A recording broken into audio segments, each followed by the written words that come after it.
What's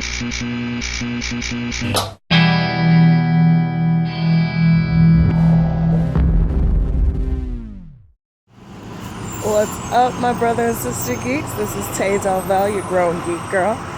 Walking to work today, I'm going to give you my review of X-Men Apocalypse. Now, I saw this movie on Saturday with my best friend, and overall, I would say it's a fun summer blockbuster. It's a great ride. There's enough action to keep you entertained. There's enough comedy to keep you laughing. I actually missed some parts because I was laughing so hard. But as with any comic book movie, there will be problems. I mean, I don't think that we, as comic book readers, I don't think we as geeks, if you're a fan of simply the cinematic universes, you may love this film. Even though I know people that didn't read the comics and just love the movies, but they still didn't like X3. Anyway, but if you go into this movie and you take out all expectation, if you go into this movie and completely rid your mind of anything that you read in the comics, if you rid your mind of the 90s cartoon, you can enjoy this movie. I don't think we'll ever get a completely faithful adaptation unless it's fan-made, because we are the ones who aren't just chasing the almighty dollar. We are the ones who truly care about these characters and how they're portrayed. And I don't think that the filmmakers did a bad job. I don't want to say they were sloppy. I'll just come out and say it. I will probably never be happy with Storm unless I play her. No. But honestly, I don't think... I'm just constantly wondering why they keep weakening her. Storm is one of the strongest X-Men. She is one of the most trusted, the most revered. And she's a side character in this movie. Now I get it. There are so many mutants. And there's so much that studios want to cram into a movie because they know that fans want to see certain characters. But in this film, she's really nothing more than an ornament. Same with Psylocke and Angel. As one of my friends pointed out last night, it's basically the Charles, Jean, Mystique, and Magneto show, which all the movies have been, really, if we want to keep it real. But that's fine, again, if you're a fan of the cinematic universes. And there are alliances that aren't true to the comics. And I will say this. Filmmakers are allowed to take liberties. They are allowed to give us their vision and their own interpretations of these characters. And that's how we end up with the movies we get. And, filmmaking is not a democracy. We can shout and scream all we want, but they will continue to do what they're going to do. And we just have to, we can either enjoy it or say this is crap and not give them our money. Simple as that. Another friend of mine, Brian, on Facebook, said that he enjoyed the movie, and he says that we have lost the ability to simply enjoy something.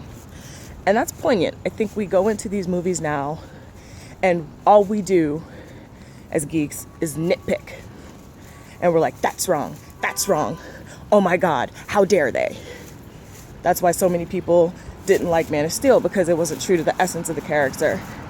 And I think that's what's important. As long as, at least for me, and it might be just because I'm a newbie geek, but I think as long as they stay true to the essence of the characters, and I think that's one thing that the X-Men movies do, is that they do stay true to at least the essence of the characters, even if they get their alliances wrong, even if they make the relationships wrong.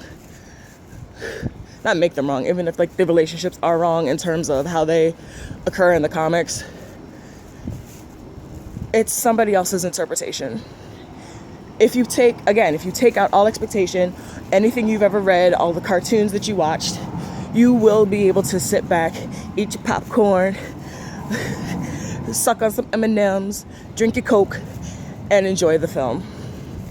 The only real problem I had with the film was there are sequences that are too long. Like, honestly, you could have cut at least 7 minutes out of this film and it still would have been a great film. Maybe even 10. Like, there are sequences that just ran on way too long. And some of those sequences are fan service-y, I get it, because we enjoyed them in the last movie, so they're like, hey, let's just do that again. They're gonna love it. But even if we enjoyed it, too much is not a good thing. More is not always better. Rein yourselves in. And then the end, oh my goodness. The end is climactic as it should be, and it's action-packed, but it just goes on too long. You could have easily cut 3-4 minutes out of that ending, and it still would have had the same impact. But I understand we have to allow this one character to have their moment. We have to allow them to shine because it's what everybody is expecting. But it's unnecessary. Sometimes I feel like, again, I feel like filmmakers think that the longer they drag something out, the longer they hype up something, the longer they ramp up your expectation and your anticipation, they think that that's going to be better. And by the time you finish, it's going to be like you need a cigarette afterwards. No, at this point, I was just bored at the end. Not because of what was going on, but because how long it took. By the time the end came, it was like, finally! We waited all that time for that? Now, there is a cameo by a very popular character. I'm not going to spoil it for you. And I wish, and I will agree with my boy John Cross on this, sometimes the trailers do show too much. And I do think the reason that this cameo was teased in the trailer was because they were afraid people weren't going to come see this movie because of the bad taste some of the other movies had left in the audience's mouths. I wish they had completely left this cameo out of the trailer. It's thrilling to see. The entire theater erupted when this character came on screen. And that whole sequence was wonderfully shot and it was brilliantly done. I give all the kudos to that sequence. But we didn't need the hint. We didn't need the teaser at the end of the last trailer. It would have been such a bigger surprise and a better reveal had they just left it out. Had they just let it be in the film and let people trickle out of the theater like, oh my God, did you see that? Oh my God, I can't wait to tell my friends. No, I can't tell them because it'll spoil it for them.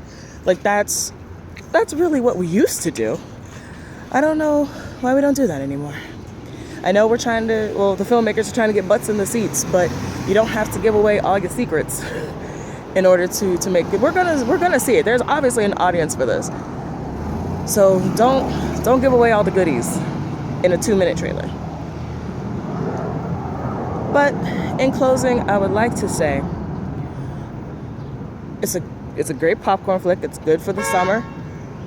I wish that it's nowhere near as bad as the critics would make you believe. If you read the reviews online, they vilified it. And I don't think it's anywhere near that bad. I enjoyed it more than I expected to. And I really wish that people could just sit back and enjoy these films for what they are instead of going in to like, all right, let's see how many things they got wrong this time. Let's just enjoy these films and appreciate that they're out there. And if we don't like them, we can Felicia Day the hell out of this and make our own characters and make our own fan-made movies and web series. And maybe we'll make our way to the big wigs and we can make some change. How about that? How about we do that instead of beating up big Hollywood? All right? So, I hope you guys enjoy your day. I recommend X-Men Apocalypse. This is your Grown Geek Girl. Enjoy your movies.